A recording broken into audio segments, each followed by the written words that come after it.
مگر کیا آپ جانتے ہیں کہ ان قریب کائنات کا ایک بہت بڑا حادثہ ہونے والا ہے؟ کوئی سائنس، کوئی ٹیکنالوجی، کوئی ریڈار، کوئی سیٹلائٹ، کوئی بھی اس حادثے کا پیشگی یعنی تھوڑا پہلے بھی اشارہ بھی نہیں دے سکے گی۔ پتہ کسی کو نہیں چلے گا کہ یہ اتنا بڑا حادثہ، جیسا اتنا بڑا حادثہ کبھی بھی نہیں ہوا۔ پوری کائنات کا سب سے بڑا حادثہ ہونا ہے، اور اس سے پہلے دنیا کی کوئی ٹیکنالوجی، کوئی ریڈار، کوئی پہلے نہیں بتا سکے گا کہ یہ کب آنا ہے اور کیسا حادثہ ہوگا کہ لوگوں کے وہم و گمان میں بھی نہیں ہوگا۔ اچانک، بالکل اچانک سورج اور چاند بے نور ہو جائیں گے، ستارے بارش کی طرح زمین پر گرنے لگ جائیں گے، بڑے بڑے سیارے آپس میں ٹکرا کر تباہ و برباد ہو جائیں گے، زمین شدید ترین زلزلے کے ساتھ لرز اٹھے گی۔ حدیثوں میں آتا ہے، اور یہ اتنا اچانک ہوگا، اتنا اچانک ہوگا کہ کچھ بھی نہیں پتا ہوگا۔ دیکھیں طوفان آنے والا ہوتا ہے، شہر خالی ہونا شروع ہو جاتے ہیں، سیلاب آنے والا ہوتا ہے، پہلے ہی پتا ہوتا ہے بارش ہوئی ہے، ہو سکتا ہے سیلاب بھی آ جائے۔ اتنا اچانک ہوگا کہ حدیث پاک میں آتا ہے دو شخص بازار میں ہوں گے، ایک کپڑا خرید رہا ہوگا، دوسرا بیچ رہا ہوگا۔ دکاندار کپڑا کھول کر دکھا رہا ہوگا، ابھی سودا بھی نہیں کر پائیں گے، کپڑے کو واپس لپیٹ بھی نہیں پائیں گے، وہ حادثہ ہو جائے گا۔ کیا ہے؟ ایک اور حدیث سنی، مزید فرمایا کہ ایک آدمی بیٹھا کھانا کھا رہا ہوگا، یہ لقمہ توڑے گا، ابھی منہ تک نہ لے جائے گا، اتنا بھی ٹائم نہیں ہوگا کہ منہ تک لے جائے، اسی دوران وہ سب کچھ ہو جائے گا۔ وہ کیا ہے؟ وہ قیامت ہے۔ قیامت جب آئے گی کسی کو نہیں پتا چلے گا، اتنی اچانک آئے گی، بالکل پتہ ہی نہیں ہوگا لوگوں کو، کوئی پریڈکشن نہیں، کوئی پیشن گوئی نہیں، اور وہ سب کچھ ہوگا جس کا قرآن میں بڑے واضح انداز میں، حدیث میں بڑی ڈیٹیل کے ساتھ بیان کر دیا گیا کہ کیا کیا ہوگا قیامت کے دن، کس طرح یہ چاند اور سورج بے نور ہو جائیں گے، ستارے زمین کی طرف گرنے لگ جائیں گے، سیارے آپس میں ٹکرا جائیں گے، اور شدید ترین زلزلہ آئے گا، لوگ حواس باختہ ہو کر ادھر ادھر بھاگنے لگیں گے۔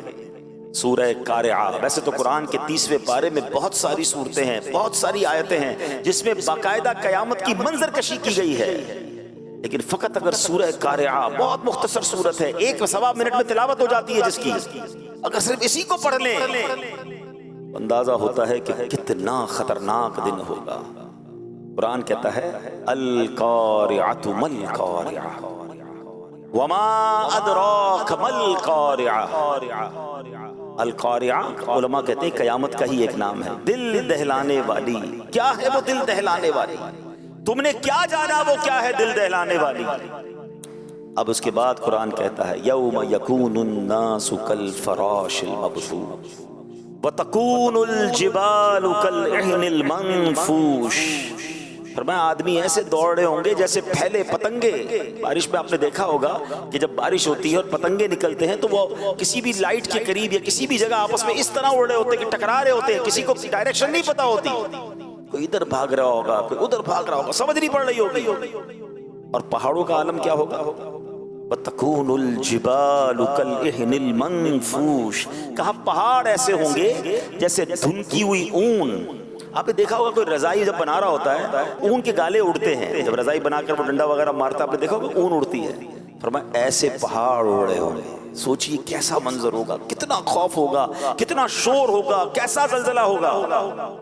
یہ قرآن نے منظر کشی کی ہے۔ پھر آگے بتایا کہ اعمال تولے جائیں گے، نیکوکار تو چین میں ہوں گے اور گناہگار جہنم میں ڈالے جائیں گے۔ میرا آج کا جو ٹاپک ہے وہ قیامت کیسے قائم ہوگی اس کی ڈیٹیل نہیں ہے، آج ٹاپک یہ ہے کہ قیامت آئے گی کب، قیامت آنی کب ہے۔ آئیے یہی سوال سرکار دو عالم صلی اللہ علیہ وسلم سے کیا گیا۔ یہ بڑا دلچسپ سوال ہے، پرکشش سوال ہے، بہت سارے لوگ یہ سوال پوچھتے رہتے ہیں، اس کی کھوج میں لگے رہتے ہیں۔ آج قیامت کس مہینے آئے گی، کس دن آئے گی، کس تاریخ آئے گی، وہ بھی میں نے بیان کرنا ہے، مگر غور سے آپ نے سننا ہے۔ نبی پاک سے سوال ہوا، پیارے آقا علیہ السلام سے سوال پوچھا گیا کہ قیامت کب آئے گی۔ قرآن کریم میں یہی ہے، یہ کوسچن بھی ہے۔ قرآن میں فرمایا یسألونک عن الساعۃ ایان مرساہا، آپ سے قیامت کے متعلق سوال کرتے ہیں کہ اس کے قائم ہونے کا وقت کب ہے. سبحان اللہ. اس سوال کا جواب رب کریم نے قرآن میں کیا ارشاد فرمایا؟ لا تأتیکم الا بغتہ. آسان ترجمہ قرآن کنز العرفان، تم پر وہ اچانک ہی آ جائے گی. قیامت سے پہلے کوئی اناؤنسمنٹ نہیں ہوگا، کوئی پریڈکشن نہیں ہوگی، کچھ بھی نہیں ہوگا. مگر ایک چیز پتا چل رہی ہے کہ قیامت جب آئے گی تو لوگ غفلت میں ہوں گے. ابھی آپ نے سنا نا کہ کوئی کھانا کھا رہا ہوگا، کوئی کپڑا لے رہا ہوگا، پتہ بھی نہیں ہوگا. ایوری بڈی وہ اپنی چیزوں میں مشغول ہوں گے، غفلت میں ہوں گے. جب لوگ اس سے بالکل غافل ہوں گے، اپنی مصروفیت میں ہوں گے، دنیاوی لگن میں ہوں گے، کاموں میں مگن ہوں گے، قیامت کی طرف دھیان ہی نہیں ہوگا، اس وقت قیامت آ جائے گی. غور کریں، کیا آج ایسا وقت نہیں ہے؟ کس کو فکر ہے قیامت کی؟ کون تیاری میں لگا ہے قیامت کی؟ آج تو لوگ ایسے جی رہے ہیں جیسے مرنا ہی نہیں ہے. پلاننگز ہیں، ڈیٹیلز ہیں، شیڈیولز ہیں. کل یہ کرنا ہے، پرسوں یہ کرنا ہے، اس سال یہ ٹارگٹ اچیو کرنا ہے، 5 سال میں یہ کرنا ہے، 10 سال میں یہ کرنا ہے. ان سے پوچھو سب کچھ کرنا ہے، مرنا بھی ہے کہ نہیں؟ سب کچھ تیاریاں ہیں کہ اتنا کمانا ہے، یہ چیزیں حاصل کرنی ہے، دنیا کے یہ ملک دیکھنے ہیں، فلاں فلاں کام کرنا ہے. اگر اس پوری پلاننگ میں موت کہاں ہے؟ اگر بیچ میں سے مجھے اٹھا لیا گیا، میں دنیا سے چلا گیا، تو پھر کیا ہوگا؟ کیا اس کی تیاری ہے؟ قبر کی تیاری ہے، آخرت کی تیاری ہے، قیامت کی تیاری ہے. ساری زندگی کھیل کود، دنیا کے مزے. بڑی تعداد اس وقت دنیا میں ایسے جی رہی ہے کہ نہ آخرت کی فکر ہے، نہ قبر کی فکر ہے، نہ قیامت کی فکر ہے. اعلیٰ حضرت کہتے ہیں نا، دن لہو میں کھونا تجھے، شب صبح تک سونا تجھے. یعنی دن کھیل کود میں گزارنا ہے، رات سونے میں گزارنی ہے. نہ نمازیں ہیں، نہ عبادت ہے، نہ تلاوت ہے، نہ خوف خدا ہے. دن لہو میں کھونا تجھے، شب صبح تک سونا تجھے. شرم نبی خوف خدا یہ بھی نہیں، وہ بھی نہیں. کوئی ٹینشن، کوئی فکر، کوئی خوف خدا نہیں. اب آئی کچھ بزرگوں کے واقعات سنیں. ان کو قیامت کا کیسا خیال تھا؟ عبادت گزار تھے، نیکوکار تھے، مگر کس طرح لرزتے تھے، کس طرح فکر تھی انہیں اس دن کی. سید احمد حرب رحمت اللہ تعالی علیہ، اللہ پاک کے نیک بندے تھے. آپ ساری رات جاگتے رہتے، عبادت کرتے رہتے. بعض دفعہ لوگ اصرار کرتے، یعنی بار بار کہتے کہ آپ سو جائیے، کچھ دیر آرام کر لیجئے. آپ فرماتے جس کے لیے جہنم دہکائی جا رہی ہو، جنت سجائی جا رہی ہو، مگر وہ نہ جانتا ہو کہ اس کا ٹھکانہ کہاں ہے، جہنم میں جانا ہے یا جنت ٹھکانہ ہے، بھلا اس کو نیند کیسے آ سکتی ہے؟ اب سوچئے فکر کیسی ہے کہ یا تو جنت میں جانا ہے یا دوزخ میں جانا ہے. there is no third way. کوئی تیسرا راستہ تو نہیں ہے نا. دنیا سے جو بھی جائے گا یا تو جنت میں جائے گا یا جہنم میں جائے گا. جس کو یہ پتہ ہی نہ ہو کدھر جانا ہے، اس کی ٹینشن کا عالم کیا ہوگا. اتنی بڑی ہستی ہیں، مگر کہتے ہیں نیند کیسے آ سکتی ہے جس کو پتہ ہی نہیں جانا کدھر ہے، کہیں جہنم میں نہ ڈال دیا جاؤ. یہ تھے ہمارے اسلاف، اس طرح آخرت کی تیاری میں زندگی گزارتے تھے. وہ لوگ سوچیں جو بالکل غفلت میں زندگی گزار رہے ہیں، کوئی فکر نہیں ہے، نہ نمازیں ہیں، نہ عبادت ہے، بلکہ ایسے لوگوں سے آخرت کی، موت کی، قیامت کی بات کرو. ہو سکتا ہے اس وقت بھی کوئی میرا بیان سن رہا ہو تو ہو سکتا ہے شیطان دل میں خیال ڈالے یا مولانا صاحب کو کیا ہو گیا ہے، کیوں قیامت کی بات کر رہے ہیں، کیوں مرنے کی بات کر رہے ہیں. بات کرو تو بھی ان کو برا لگتا ہے. اللہ کے بندو، ہم بات نہیں کریں گے تم مرنے سے بچ جاؤ گے، ہم ذکر نہیں کریں گے تم قیامت کے دن پیش ہونے سے نکل جاؤ گے.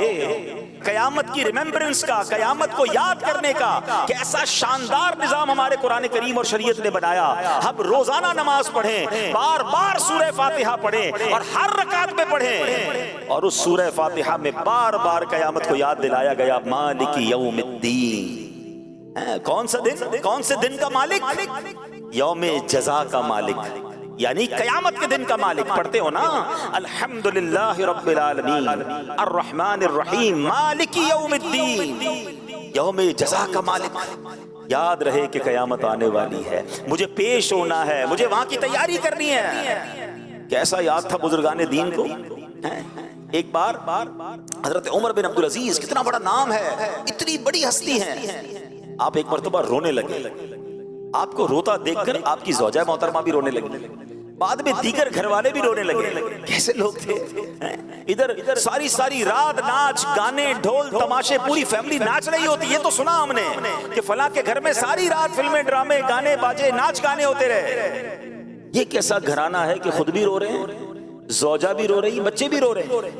جب رونے کا سلسلہ رکا تو پھر پوچھا گیا کہ حضور آپ رو کیوں رہے ہیں, یہ تو بتائیں. گھر والے پوچھتے ہیں امیر المومنین آپ کیوں رو رہے ہیں؟ تو فرمایا مجھے بارگاہ الہی میں حاضر ہونا یاد آ گیا, جس کے بعد کوئی جنت میں جائے گا تو کوئی دوزخ میں. یہ کہہ کر آپ نے چیخ ماری اور بے ہوش ہو. ذرا سوچئے تو صحیح کہ اگر آج یہ اعلان ہو جائے کہ آج رات کو یہ فیصلہ ہو جائے گا کہ کوئی یا تو جیل میں جائے گا یا تو کسی کو محل دے دیا جائے گا, ہر کسی کے بارے میں آج رات یہ فیصلہ ہوگا.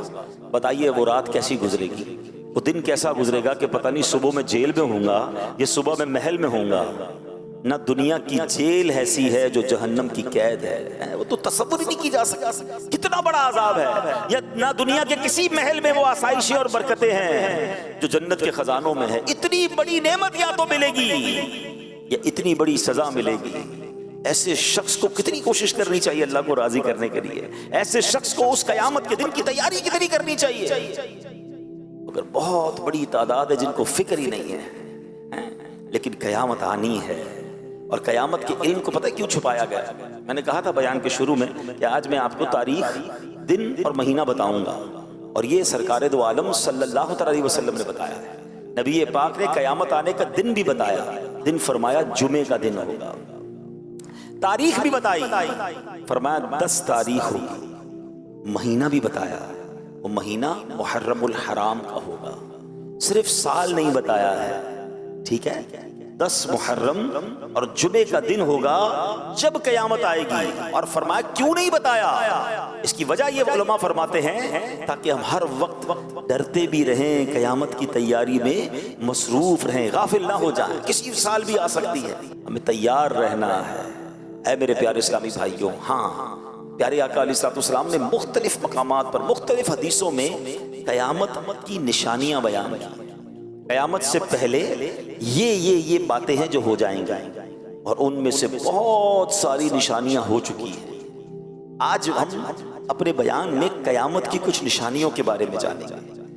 ان حدیثوں سے ہمیں بہت کچھ سیکھنا بھی ہے, اور اپنی پریپریشن کو, اپنی تیاری کو, قیامت کے دن کی اللہ کی بارگاہ میں پیش ہونے کے معاملے کو اور ہم نے تیار کرنا ہے. ٹھیک ہے, ہم شاید قیامت تک زندہ نہ رہیں, ہمیں نہیں پتا کہ ہماری زندگی میں ہم قیامت دیکھیں گے, کیونکہ ابھی بہت بڑی بڑی نشانیاں باقی ہیں. مگر قبروں میں جانے کے بعد اٹھایا تو جائے گا نا یوم القیامت. اس دن جب پیش کیا جائے گا, اس دن ہمارے ہاتھ میں کیا ہوگا؟ کیا سیدھے ہاتھ میں نامہ اعمال ملے گا یا الٹے ہاتھ میں دیا جائے گا؟ کیا جنتیوں کی لائن میں کھڑا کیا جائے گا یا معاذ اللہ دوزخیوں کی لائن میں کھڑا کیا جائے گا؟ کیا نبی پاک کے ہاتھوں جام کوثر ملے گا یا پیاسے ہی رہ جائیں گے؟ کیا اللہ کے عرش کا سایہ ملے گا یا دھوپ میں کھڑے رہ جائیں گے؟ یا ان خوش نصیبوں میں ہوں گے جنہیں نبی پاک اپنے ساتھ جنت میں لے جائیں گے؟ سوچئے تو صحیح کیسا منظر ہوگا. اس دن کی تیاری کرنی ہے. اور کئی مقامات پر قرآن مجید فرقان حمید میں حدیثوں میں ہمیں بتایا گیا ہے کہ اس دن کی تیاری میں لگ جاؤ. اس دن ذلیل و رسوا نہیں ہونا ہے. اعلیٰ حضرت امام اہل سنت نے بڑی پیاری پیاری دعائیں اپنے اشعار میں لکھی, اور کئی بہت سارے مقامات پر ہمیں جھنجھوڑا بھی ہے, ہمیں سمجھایا بھی ہے کہ اس دن کی تیاری کر لو, کہیں اس دن پشیمان نہ ہو جائیں, اس دن مارے نہ جائیں. اللہ کی بارگاہ میں دعا کرتے ہیں, یا اللہ ہمیں قیامت کی رسوائی سے بچائیو, قیامت کی پریشانی سے بچائیو. میرے مولا قیامت کی پیاس سے بچانا, قیامت کی گھبراہٹ سے بچانا. اے اللہ جن خوش نصیبوں کو تیرے عرش کا اور نبی پاک کے پرچم کا سایہ نصیب ہو جائے, ان خوش نصیبوں میں ہمیں بھی شامل فرما.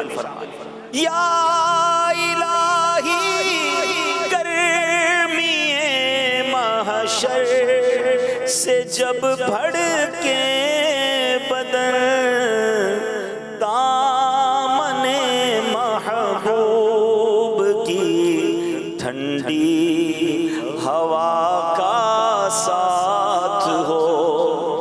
یا الہی جب پڑے محشر میں شورے دار و گیر, امن دے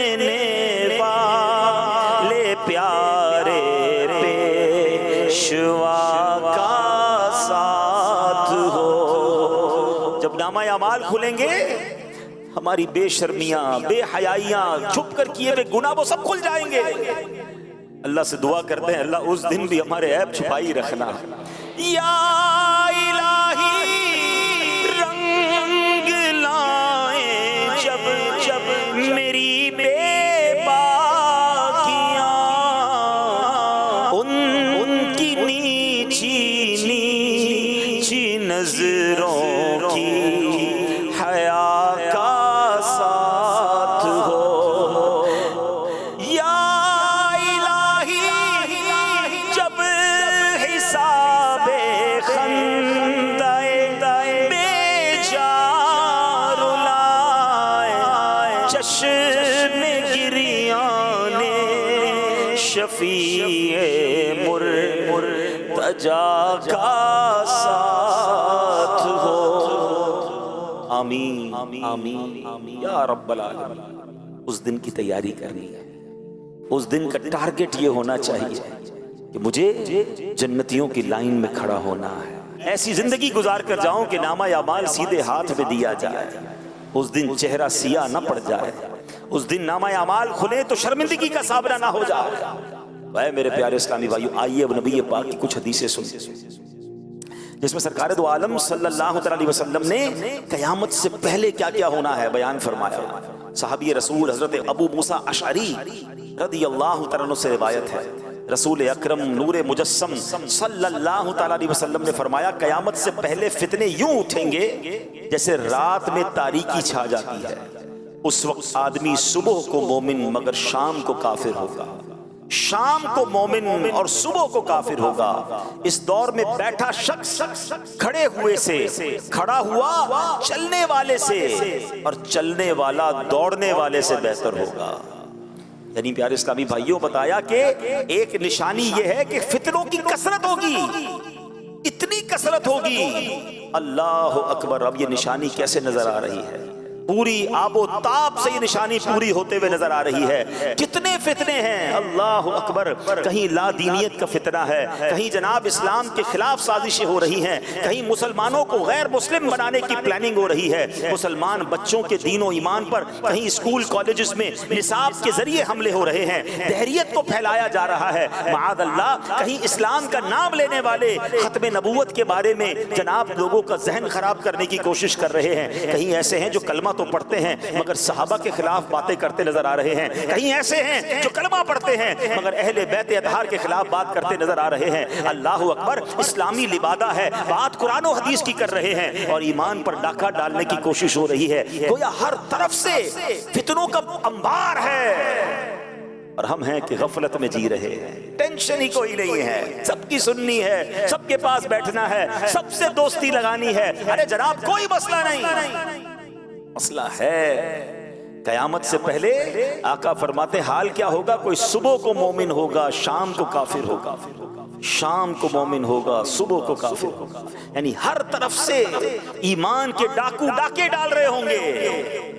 سیدی اعلیٰ حضرت امام اہل سنت نے 100 سال پہلے بات فرمائی تھی، کہا سونا جنگل، رات اندھیری، چھائی بدلی کالی ہے، سونے والوں جاگتے رہیو، چوروں کی رکھوالی ہے، آنکھ سے کاجل صاف چرا لیں یا وہ چور بلا کے ہے، تیری گٹھڑی تاکی ہے اور تو نے نیند نکالی ہے۔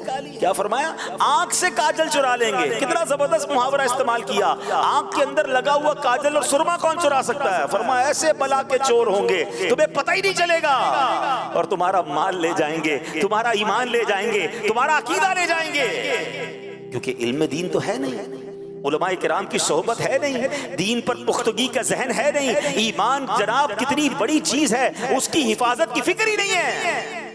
یہ سب کچھ ہو رہا ہے اور نبی پاک نے 1450 سال پہلے کم و بیش بتا دیا تھا کہ ایسے فتنے ہوں گے، مگر کیا ہم اس وقت کانشیس ہیں؟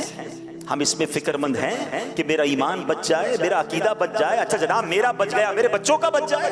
اتنی بڑی تعداد میں لوگ یہاں بیٹھے ہیں، ان میں سے بہت سارے بڑی عمر کے ہیں، ماشاءاللہ بچپن سے دینی ماحول میں یا جوانی میں دینی ماحول میں آ گئے، مگر آج کا نوجوان کہاں ہے؟ ہماری اپنی اولاد کہاں ہے جو اسکول کالج اور دوستوں میں سارا دن اور رات گھوم رہے ہیں؟ ان کے ایمان اور عقیدے کی کون فکر کرے گا؟ انہیں کون دین کی بات بتائے گا؟ کیونکہ سوشل میڈیا کا زمانہ ہے، ہر بندے کے ہاتھ میں سوشل میڈیا ہے اور سب کی سننے کا ذہن بن گیا ہے۔ یہ یاد رکھیے گا کہ یہ ایمان چھیننے کی سازشیں ہو رہی ہیں، ہمیں ایمان کی حفاظت کرنی ہے، فتنوں سے اپنے آپ کو بچانا ہے۔ اللہ اکبر، بخاری شریف کی حدیث سنیے، اس حدیث سے اور سمجھ آئے گا کہ جب ہر طرف سے فتنے ہوں ہمیں کیا کرنا چاہیے؟ ہمیں سائٹ پر ہو جانا چاہیے، فتنوں کی طرف جانا نہیں ہے۔ نبی پاک فرماتے ہیں، اللہ کے آخری نبی رسول ہاشمی صلی اللہ تعالیٰ علیہ وسلم نے فرمایا ان قریب ایک زمانہ آئے گا کہ اس وقت مسلمان کا بہترین مال بکری ہوگا۔ کیا ہوگا؟ بکری ہوگا، تاکہ بکریاں لے کر پہاڑوں اور بارش کی جگہوں کی طرف نکل جائے اور فتنوں سے اپنا ایمان بچا لے۔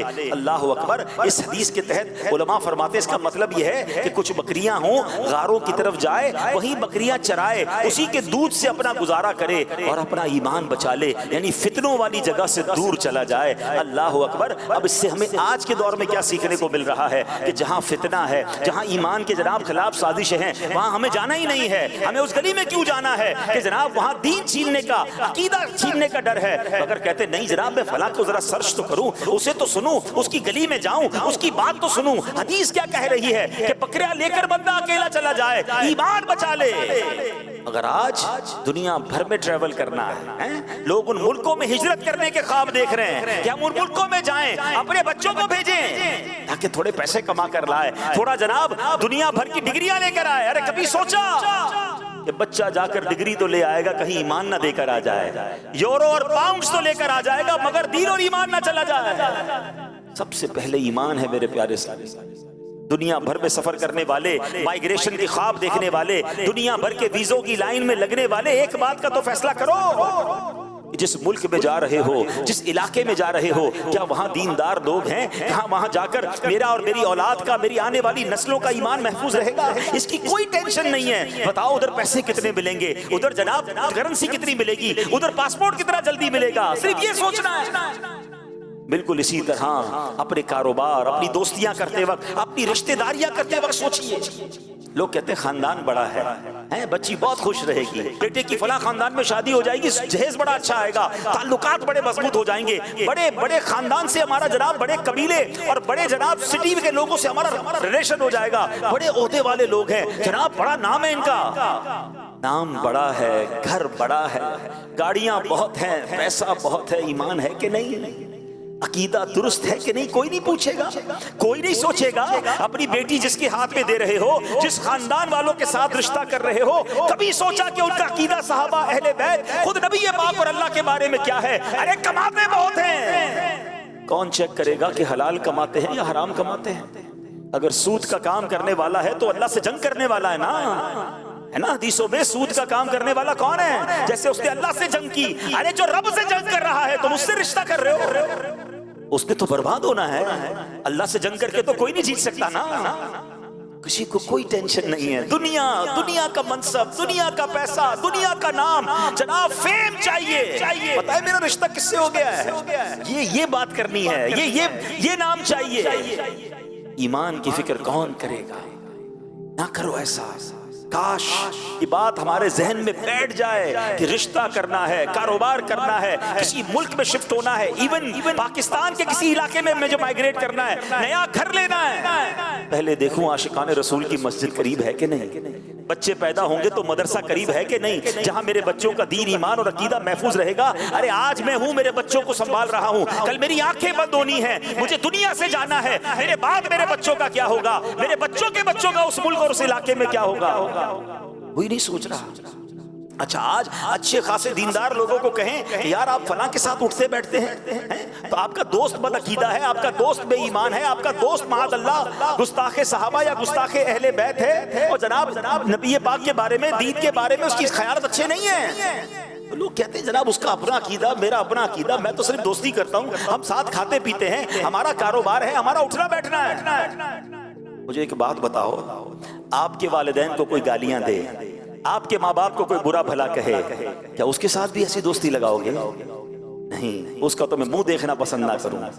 اور صحابہ اور اہل بیت کے بارے میں کیسی بھی کوئی بات کر لے میرا دوست بن سکتا ہے؟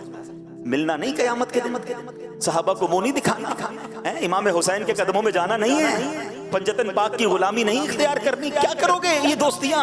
یعنی اتنا سب کچھ ہلکا ہو گیا ہمارے لیے کہ دین، ایمان، عقیدہ، بلیفز کچھ بھی نہیں، صرف دنیا کی دوستی، صرف تھوڑے پیسے، صرف تھوڑے تعلقات. نہیں میرے پیارے اسلامی بھائی، سب سے پہلے ایمان ہے. اور یاد رکھیے گا صحبت اثر لاتی ہے. ہاں، بری صحبت تمہیں برا بنا دے گی، اچھی صحبت تجھے اچھا بنا دے گی. اچھوں کے ساتھ بیٹھیں، عاشقان رسول کے ساتھ بیٹھیں، خوف خدا والوں کے ساتھ بیٹھیں، مضبوط مسلمانوں کے ساتھ جن کا عقیدہ اور ایمان مضبوط ہے، ان سے دوستی کرنی ہے، ان سے رشتہ کرنا ہے، ان کے ساتھ رہنا ہے. حدیث پاک میں تو فرمایا دنیا والوں کو چھوڑ کے غار میں چلا جائے، بکریاں لے کے چلا جائے، ایمان بچائے. ہم یہ تو نہیں کر رہے اس دنیا میں، لیکن کم از کم برے لوگوں سے تو الگ ہو جائیں، برے ماحول سے تو الگ ہو جائیں. اور یہ فتنوں کا دور آ چکا ہے.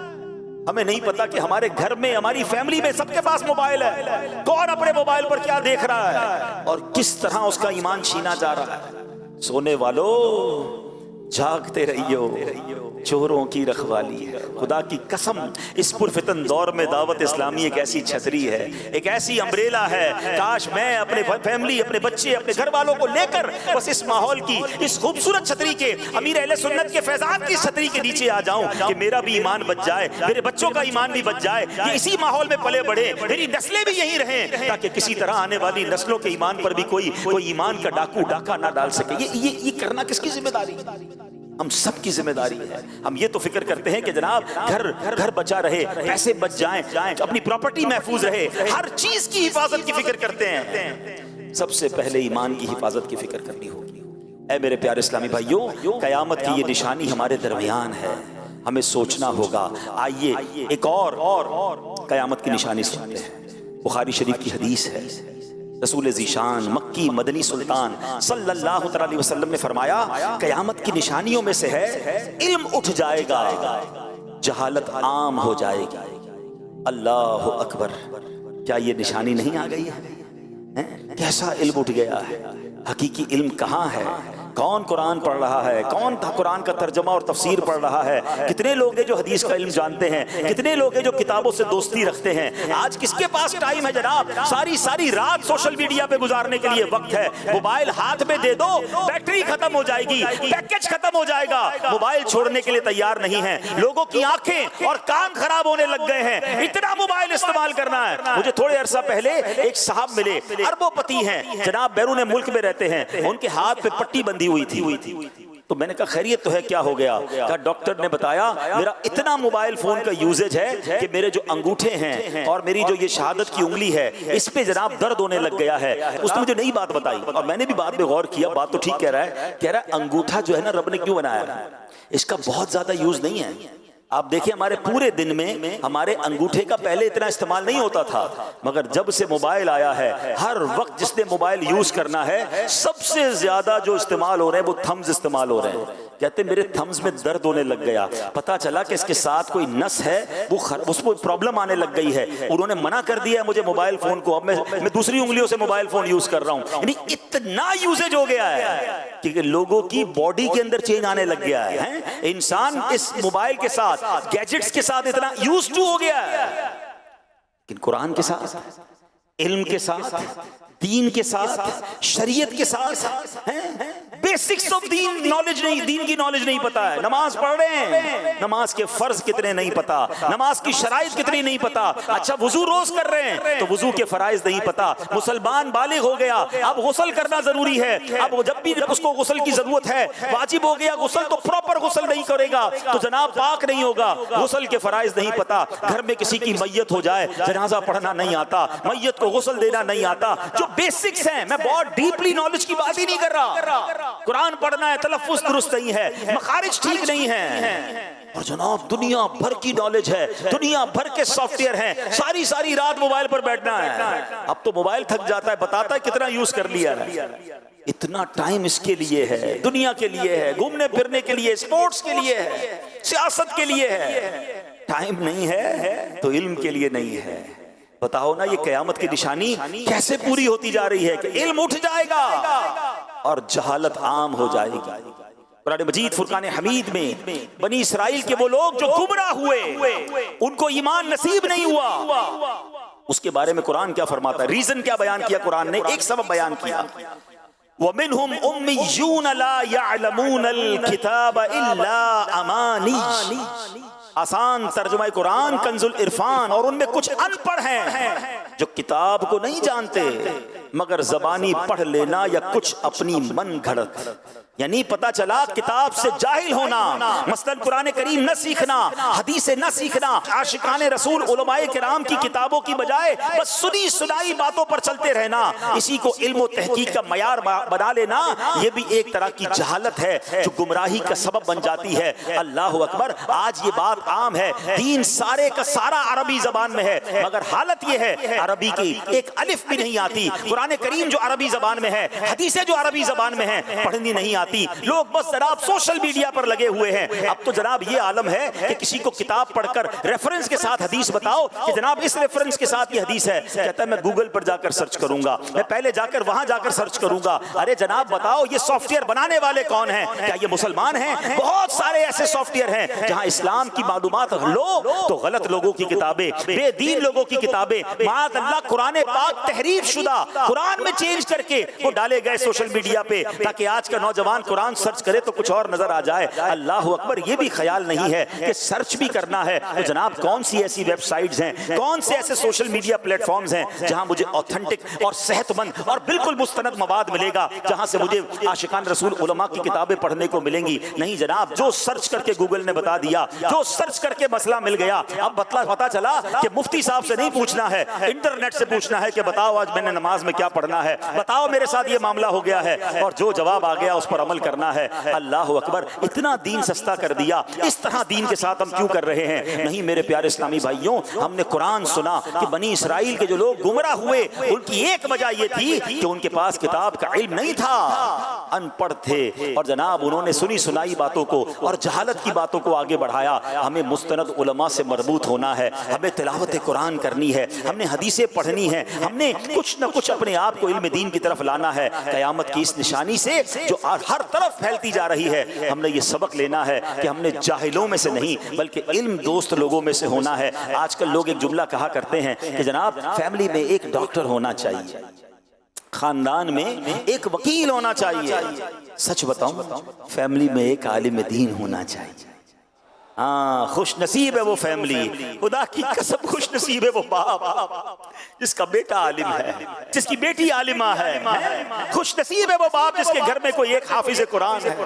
ایسے الحمدللہ کتنے خاندان دعوت اسلامی میں ملتے ہیں. کبھی کبھی تو رشک آتا ہے، ایک باپ ہے 3 بیٹے ہیں، تینوں عالم دین ہیں. ایک باپ ہے 4 بیٹے ہیں، چاروں عالم دین ہیں. ایک بیٹا دارالفتاء میں ہے، کوئی بیٹا امامت کر رہا ہے، کوئی بیٹا دین کا کام کر رہا ہے. کتنا خوش نصیب ہے وہ والد کہ جس کے گھر میں بیٹی عالمہ ہے. اللہ اکبر. حدیثوں میں آپ فضائل تو پڑھیں یار. دنیا میں کتنی لوگ ڈگریاں لینے کے لیے دن رات بھاگ رہے ہیں. یقیناً دعوت اسلامی والے دنیاوی تعلیم کے خلاف نہیں ہیں، مگر مجھے ایک بات تو بتائیں، پہلے تو میں مسلمان ہوں نا، میں نے نبی پاک کا کلمہ پڑھا ہے. ارے جتنی کوشش بچے کی ڈگری کے لیے کرتے ہیں، جتنی کوشش بچے کو دنیا کی تعلیم کے لیے کرتے ہیں، تھوڑا تو علم دین سکھا دو. یاد رکھیے گا مرنے کے بعد میرا کوئی بچہ MBBS کی کتاب کھول کر، لاء کی بک کھول کر یا دنیا کی PhD کی ڈگری لے کر مجھے ایصال ثواب نہیں کرے گا. اگر میرے بچے کو قرآن پڑھنا آتا ہوگا، اگر میری اولاد کو حدیث اور جناب درود پاک اور دین کی باتیں آتی ہوں گی، تو وہ مجھے مرنے کے بعد دعاؤں میں یاد رکھیں گے. میں آپ کو ایک صحیح مشورہ دینا چاہتا ہوں، کم از کم ایک کام کر دو،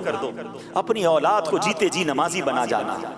خوش نصیب ہے وہ والدین جس کے بچے نمازی ہیں. بعد میں آپ کے بچے بے شک الگ سے آپ کے لیے دعا کریں نہ کریں، اگر میرا بیٹا نمازی ہے، میری بیٹی نمازی ہے، سنو جب وہ نماز پڑھیں گے نا، وضو کے عالم میں قبلہ رو ہو کر اللہ کی بارگاہ میں اتحیات میں بیٹھ کر روزانہ فجر میں میرے لیے دعا کریں گے، ربنا اغفر لی ولوالدی وللمؤمنین یوم یقوم الحساب. جب ظہر کی نماز پڑھیں گے کتنی بار قاعدہ اخیرہ میں بیٹھیں گے، پھر میرے قبلہ رو بیٹھیں گے، پھر باوضو ہوں گے، میرا بیٹا میرے لیے دعا کرنا رہا ہوگا اللہ میرے مرحوم والد کو بخش دے. جب وہ عصر پڑھے گا دعا کرے گا, مغرب پڑھیں گے دعا کریں گے, عشاء پڑھیں گے, جتنی رکعتوں میں قاعدہ آخرہ کریں گے, ہر بار والدین کے لیے دعا ہو رہی ہے. ارے اس سے بڑھ کر باپ کو کیا چاہیے, اس سے بڑھ کر ماں کو کیا چاہیے کہ بچہ نمازیں پڑھی جا رہا ہے اور قبر میں اس کے لیے ثواب کے تحفے پہنچ رہے ہیں کہ تیرا بیٹا تیرے لیے دعا کر رہا ہے, تیری بیٹی دعا کر رہی ہے. نہیں نہیں, آج ہمیں نمازوں کی کہاں فکر ہے. ارے ماں باپ خود نماز نہیں پڑھ رہے, ان کو کیا فکر کہ فجر کی نماز بچوں نے پڑھی کہ نہیں, ظہر پڑھی کہ نہیں, عصر پڑھی کہ نہیں, جناب پیسے کتنے لایا, ڈگری کون سی حاصل کی. لوگ بتاتے ہیں میرا بیٹا جناب فلاں سافٹ ویئر موبائل دو, ابھی آپ کے موبائل میں چیزیں انسٹال کر دے گا. بڑی اچھی بات ہے, ٹیکنالوجی آنی چاہیے, مگر کیا آپ کا بیٹا قرآن پڑھنا جانتا ہے؟ کیا آپ کی اولاد کچھ حدیث کے بارے میں جانتی ہے؟ سچی بات تو یہ ہے, خوش نصیب والد کون ہے پتہ ہے آپ کو؟ والد کا حق ہے کہ مرنے کے بعد اس کا جنازہ اس کا بیٹا پڑھائے.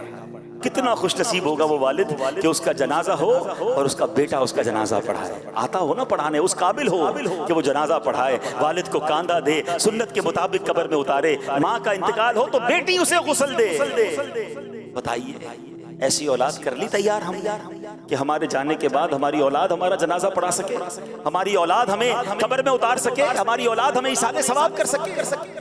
پلیز علم دین کی طرف آئیے, خود بھی آئیے, اپنی اولاد کو بھی لائیے, اپنے گھر والوں کو بھی لائیے. سبحان اللہ. پھر دیکھیں دعوت اسلامی کا ماحول, کیا علم دین پھیلانے کا کام کیا, کتابیں لکھی گئیں, مدارس بنائے گئے, جامعۃ المدینہ بنائے گئے, آن لائن مدرسے اور جامعات بنا دیے. دنیا بھر میں جو لوگ مجھے سن رہے ہیں, آپ پریکٹیکلی کسی مدرسے میں نہیں جا سکتے, پریکٹیکلی ذرا فزیکلی نہیں جا سکتے, فیضان آن لائن اکیڈمی آپ کے لیے موجود ہے. آن لائن اپنی مرضی کے ٹائم کے مطابق. میں ساؤتھ افریقہ میں ایک فیملی سے ملا, اللہ اکبر, اس گھر میں غالباً 17-18 لوگ تھے, دادا بھی تھے, پوتے بھی تھے, عورتیں بھی تھی, مرد بھی تھے. فرمایا انہوں نے 18 کے 18 لوگ سارے کے سارے فیضان آن لائن اکیڈمی کے اسٹوڈنٹ ہیں.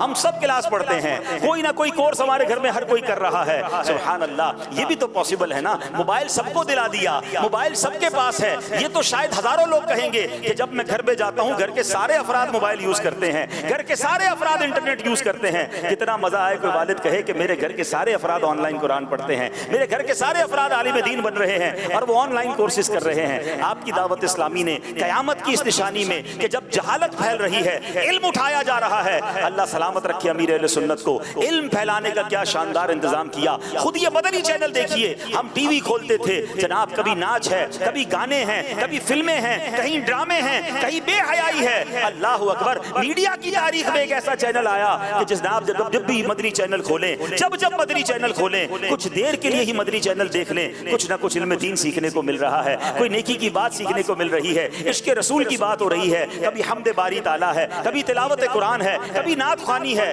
اللہ اکبر. ایسا چینل مل گیا کہ جس کو دیکھتے جائیں تو عشق رسول میں اضافہ ہونے لگ جاتا ہے. الحمدللہ ذرائع ہیں, آج کے دور میں بھی ہیں, ہم اس سے فائدہ حاصل کرنے والے بنے, اس سے مستفیض ہونے والے بنے. اب آئیے ایک اور حدیث سنتے ہیں. قیامت کی نشانیاں تو بہت ساری ہیں, ظاہر ہے آج کے ایک بیان میں ساری نشانیاں تو نہیں بیان کر سکوں گا, مگر جو بیان کرتا جا رہا ہوں اور اس کے تحت جو مدنی پھول سن رہے ہیں اس کو اپنے دل کے مدنی گلدستے میں سجاتے جائیے. اب جو نشانی بیان کرنے جا رہا ہوں نا, یہ بھی بڑی بہت زیادہ عام ہو گئی ہے. نبی پاک علیہ الصلوۃ والسلام فرماتے ہیں, بخاری شریف کی حدیث ہے, حضرت ابو ہریرہ رضی اللہ تعالیٰ عنہ حدیث کے راوی ہیں, اللہ پاک کے آخری نبی محمد عربی صلی اللہ تعالیٰ علیہ وسلم نے فرمایا, لوگوں پر ایک ایسا زمانہ آئے گا کہ آدمی کو اس بات کی کوئی پرواہ نہ ہوگی کہ اس نے مال حلال ذریعے سے حاصل کیا یا حرام ذریعے سے.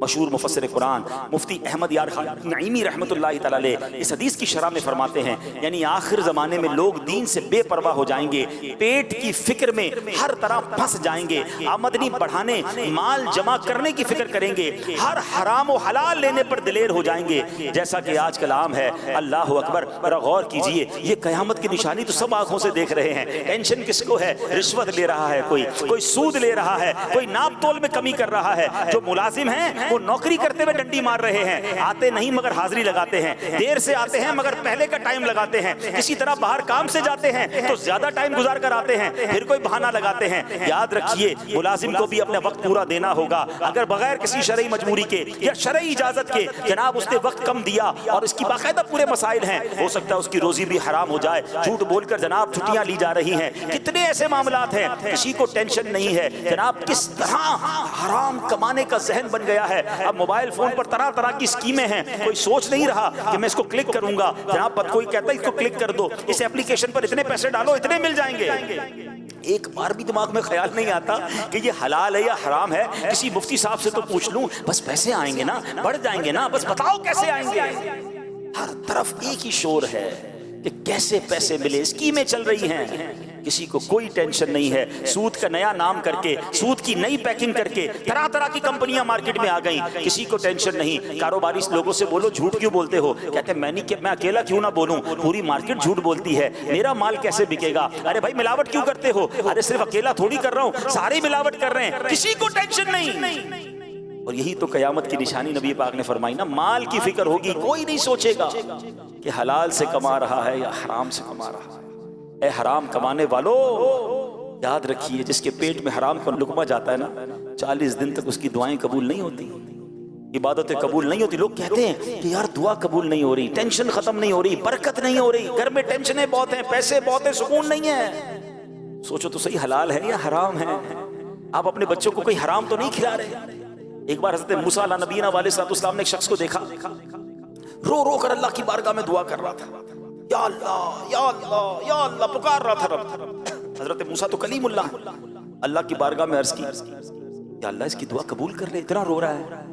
ارشاد باری ہوا, اے موسیٰ یہ اتنا روئے کہ روتے روتے مر جائے, اتنے ہاتھ اٹھائے کہ اس کے ہاتھ آسمان کو چھو جائے, میں نے اس کی دعا قبول نہیں کرنی.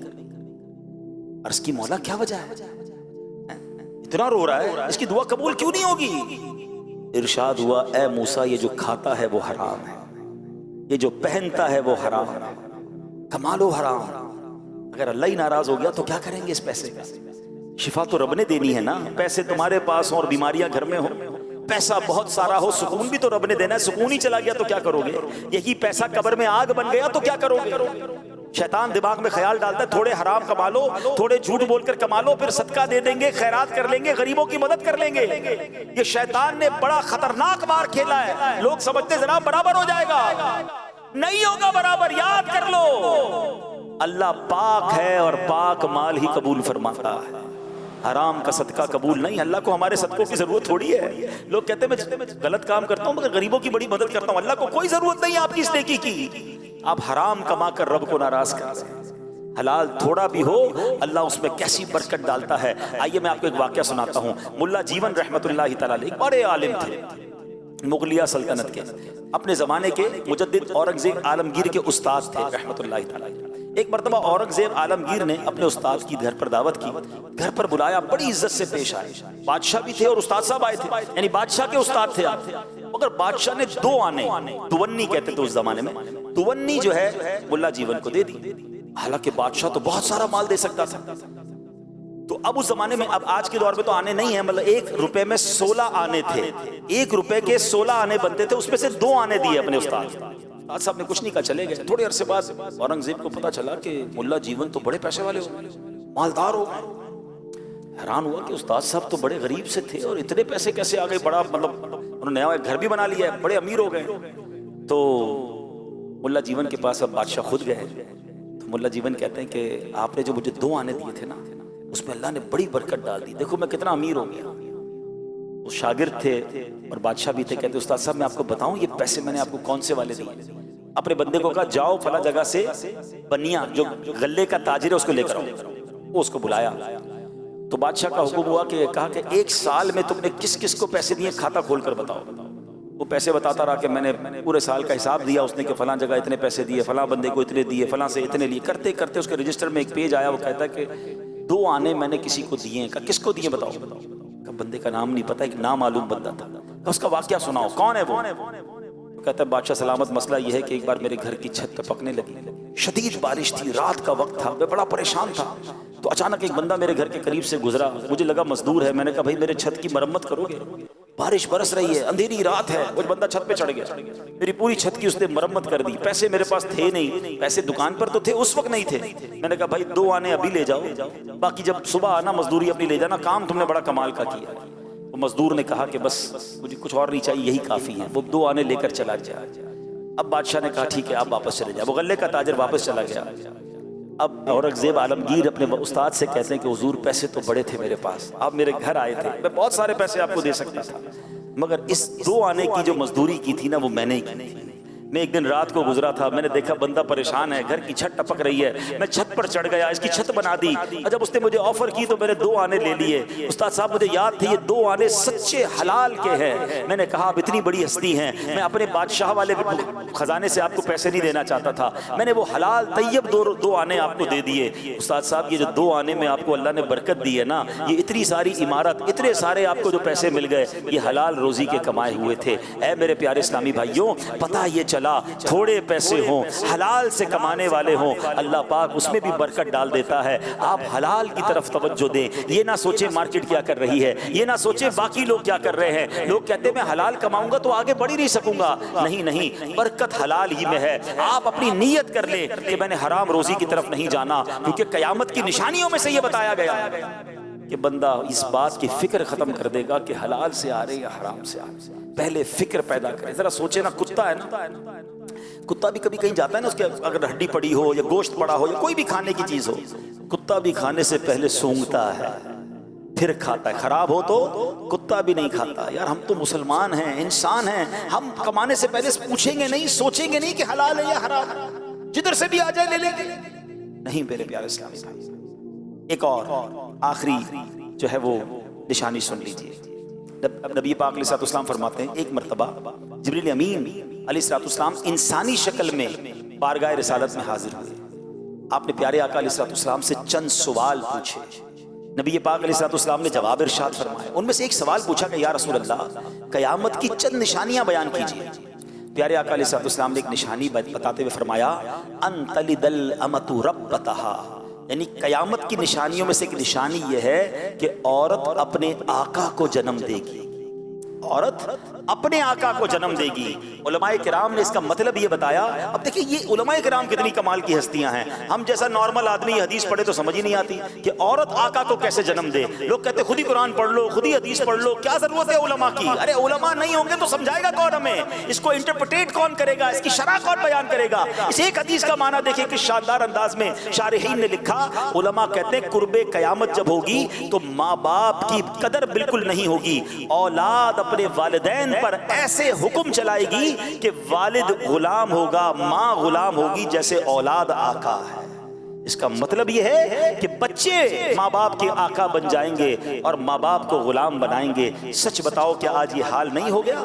ماں باپ سے کس طرح اولاد بات کر رہی ہے؟ آج بڑے ہو کے بوڑھے ماں باپ کو بیٹا کہتا ہے ابو آپ کو نہیں پتا، بیٹی کہتی ہے امی آپ کو کیا معلوم، خاموش بیٹھیں، آپ کو زمانے کے بارے میں نہیں پتا۔ بیٹا کہتا ہے میرے پیسے ہیں، میں نے کمائے ہیں، ابو آپ نے کیا کیا میرے لیے؟ آج اصول یقین مانیے علماء نے کتابوں میں لکھا، حدیثوں کی شرح کے تحت لکھا کہ ماں باپ کا ادب یہ ہے کہ بیٹا باپ کے آگے ایسے رہے جیسے غلام آقا کے آگے رہتا ہے۔ بیٹا ہر وقت اس فکر میں رہے اور تیار رہے کہ آقا کا حکم ہوگا تو غلام کی طرح اپنے والد کی خدمت کروں۔ حق تو یہ ہے بیٹے کے اوپر والد کا، مگر بدقسمتی یہ ہے کہ آج بوڑھا باپ بیٹے کا غلام بنا ہوا ہے۔ ایسا حال نہیں کیا اولاد نے؟ آج باپ کو کہتے میرے پاس ٹائم نہیں ہے، آج باپ بیٹے سے کہتا ہے بیٹا تھوڑے پیسے دے دو، بیٹا کہتا ہے ٹائم نہیں ہے، بیٹا میرا فلاں کام کر دو، ابو میرے پاس ٹائم نہیں ہے، اپنی فکر خود کرو، میں نہیں کرتا تمہارے لیے۔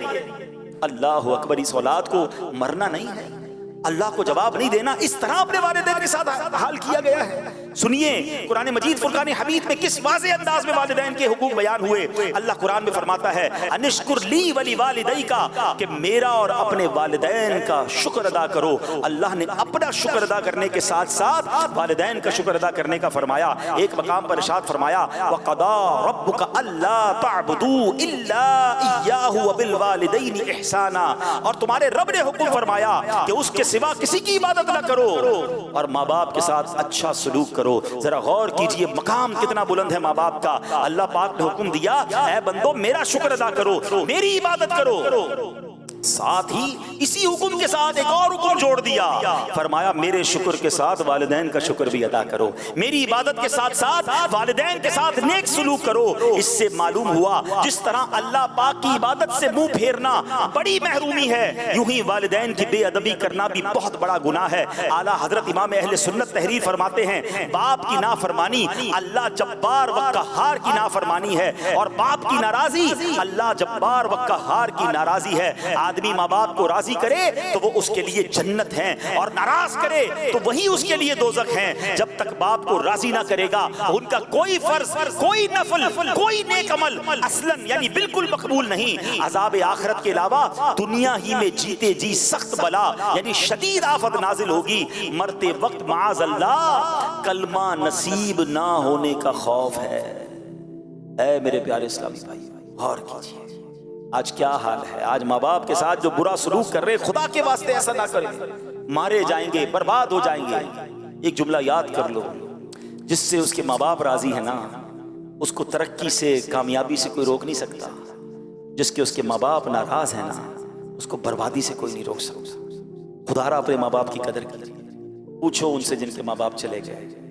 ہاں آج ماں باپ سے بات کرنی ہو تو قبرستان جانا پڑتا ہے۔ آپ خوش نصیب ہو آپ کے ساتھ والدین ہیں، ارے ماں باپ ہاتھ اٹھائیں طوفان ٹل جاتے ہیں، بلائیں ٹل جاتی ہیں، بڑے بڑے پہاڑ راستے سے ہٹ جاتے ہیں۔ کتنی مشکلیں آپ کے ساتھ، کتنی پریشانیاں، کیوں نہیں بیٹھتے ماں باپ کے قدموں میں، کیوں نہیں کہتے ان کو ہاتھ اٹھاؤ؟ پوچھو ان سے جن کے ماں باپ چلے گئے۔ مشکل سر پہ آتی ہے بندے کو یاد آتا ہے ماں ہوتی تو دعا کرواتا، والد ہوتا تو میں اس سے دعا کرواتا۔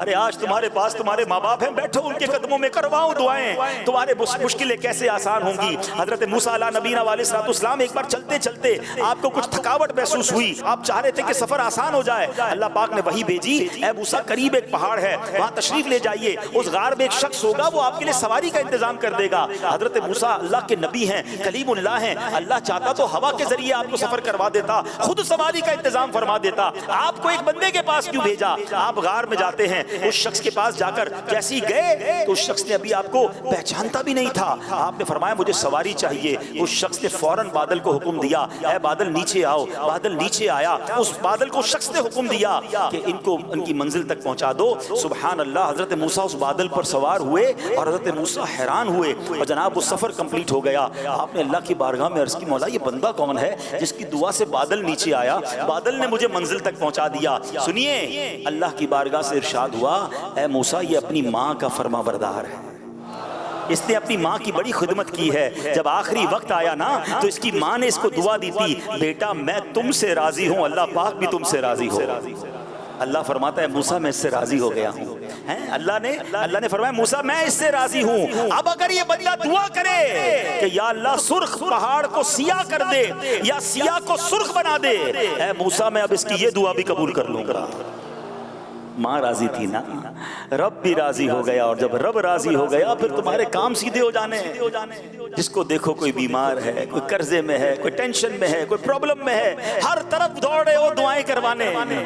ارے ماں گھر میں بیٹھی ہے اس کی دعا لے لو نا، والد گھر میں ہے جاؤ نا اس کے پاس، پیر دبائیے ان کی خدمت کیجئے، معافی پہلے تو مانگیے ان سے۔ کتنی بلند آواز میں باتیں کی ہیں، کتنا جھاڑا ہے اپنے ماں باپ کو، کتنا برا بھلا کہتے ہو۔ دوستوں کے لیے ٹائم ہے، والد کے لیے ٹائم نہیں ہے۔ خدا کی قسم ثواب کا انبار ہے تمہارے گھر میں۔ حدیث پاک کے الفاظ ہیں جو بیٹا جو اولاد اپنے ماں باپ کو محبت کی نگاہ سے دیکھے، حدیث پاک کا مضمون ہے، نبی پاک فرماتے ہیں جو اولاد اپنے ماں باپ کو محبت کی نگاہ سے دیکھے اللہ مقبول حج کا ثواب عطا فرماتا ہے۔ اللہ اکبر۔ صحابی رسول نے پوچھا وَإِن نَظَرَ كُلَّ يَوْمٍ 100 مَرَّةٍ، یا رسول اللہ کوئی 100 بار دن میں دیکھ لے۔ ارے ماں باپ تو گھر میں ہے نا، جتنی بار چاہے دیکھیں۔ اللہ اکبر۔ نبی پاک نے کیا فرمایا اللہ اکبر و اطیب، اللہ بہت بڑا اور پاک ہے، یعنی کوئی 100 بار دیکھے اللہ 100 حج کا ثواب عطا فرماتا۔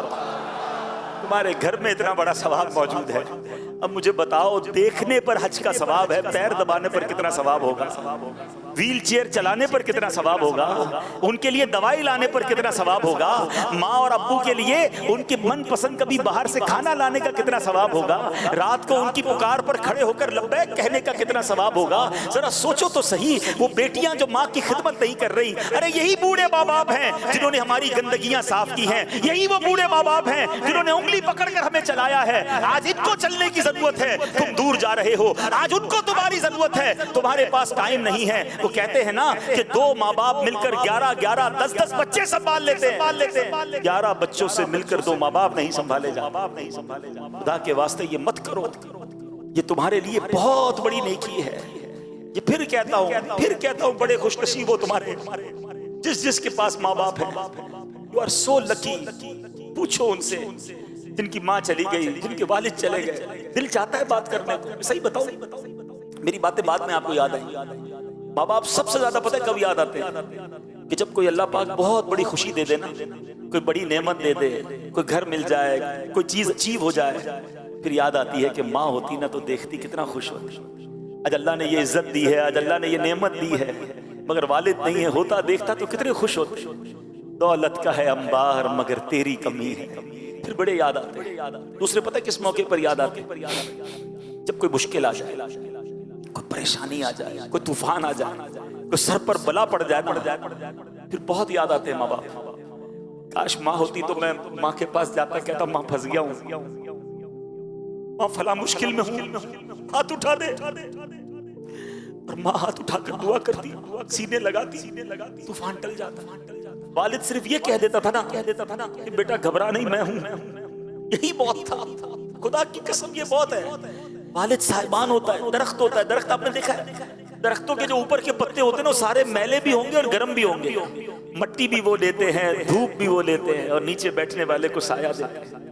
والد نے ہمیشہ دھوپ اپنے اوپر لی تھی، ٹینشن ساری اپنے اوپر لی تھی، ہم پر مٹی نہیں آنے دی، ہم پر دھوپ نہیں آنے دی، ہم پر بلائیں نہیں آنے دی، کہ میرا بیٹا سکون سے رہے، میں سنبھالوں گا۔